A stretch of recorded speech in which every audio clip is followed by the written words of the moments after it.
person without a story, a person without a name. Christine Satori's story by Michael Broccoli. Call me no-name changeling. In Canada, I carry papers that say I am Métis, but in my country, I have no tribe. I am a split feather. I never sat in a circle while grandfather spoke. I am neither Potawatomi nor Ojibwe, neither Menominee nor Kickapoo. I am the daughter who dreams. I am the daughter who feeds her granddaughters pemmican made from a recipe printed in a book. I read Roget's The Thesaurus in search of synonyms for the language I cannot speak. I rescue abandoned words and shield them from harm's way. Hear me when I tell you, the songs of my ancestors bequeathed me remain unsung. The elders told me to follow my spirit. My first husband sought his heritage among the Choctaw roots.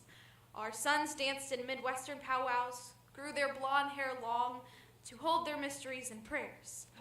We were taunted in high school halls. Others at the powwows complained of wannabes to the BIA. They stripped the feathers from my son's regalia. I walk in a spirit way. I host a feast for dancers who travel with wolves. I serve squash, maize, and beans, the three sisters. I wear long skirts. One summer, 50 people from Bible camp stood in my lawn to ask if I had been saved. I ordered a statue of Pan for the front yard. They never returned. For my 50th birthday, I had a phoenix tattooed the length of my arm, and I dyed my short hair teal to remind myself how I lived as a mixed blood in Indiana, how to live in this age without my ancestors' song. I live without a name and without a people. I walk alone in a spirit way. The human right to be seen, the responsibility to see. Yvonne Thompson's story.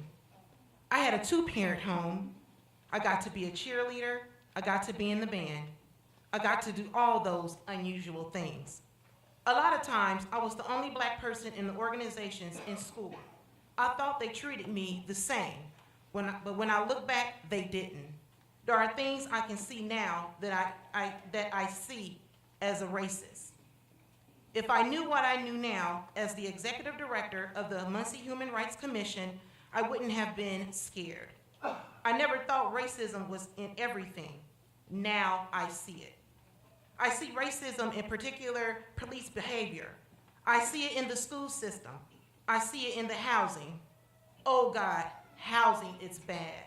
It's just horrible. Church influenced my belief in God, but also, too, my belief in people. I think for a time, I thought everybody was good. I was naive. This job has been a rude awakening for me. The things I have seen people say and do.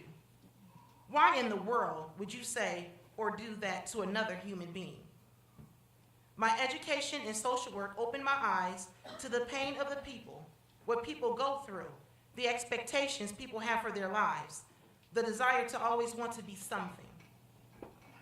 I used to wonder when I was growing up why people would stop me and tell me their stories.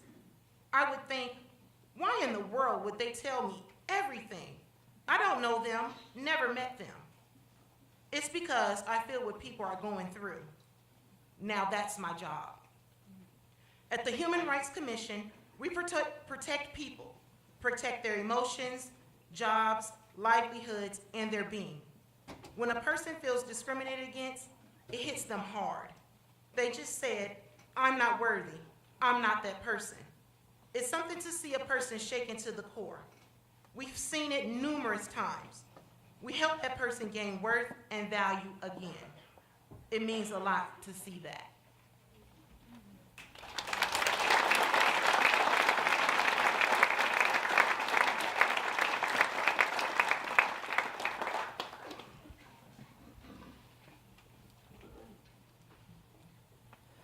We're all messed up, but we all came out of somewhere, you know? DP's story, written by Deborah Mix. DP is 23 years old. Where I was isn't all that uncommon here in Muncie. The first thing you should know is that my parents aren't racists. They tried to talk to me about it, but I listened to my granddad. His dad was the head of a white supremacist organization in Kentucky. He told me that black skin was the mark of Cain, so it was a sign of evil. When he died, I was in 4th grade, and I thought I could honor him by keeping his values. My school was all white, and my best friend was also racist, so it was easy to keep to the thinking that African Americans were different. It was rooted in me. Then in November 2014, I was in an accident driving to work. My truck slid into a ditch, and when I got up to see what happened, I got hit by a passing car, which hit another car before sliding off the road. My pelvis was fractured. At the hospital, I had a black nurse. She was so loving and compassionate, and she didn't even know me. But when they gave me the painkillers, I started saying all kinds of things, calling her names, the N-word. I don't even know her name, but I wish I could apologize to her now. I was in the hospital for 5 weeks, in and out of consciousness, and a family friend who visited when I was in the hospital invited me and my wife out to his church. We took him up on the offer, and when we first walked in, I couldn't believe how diverse it was. I mean, I've been thinking difference is wrong, and here are all these people talking to me and welcoming us. Everything in the past I've done and said, I'm thinking about it and I'm feeling guilty, but I'm still kind of numb. I'm singing and looking out at the congregation, and it's just like a stained glass window. All these people have come together to praise the same God. Something in my spirit tells me that this is what it should be like. We're supposed to be together, not segregated.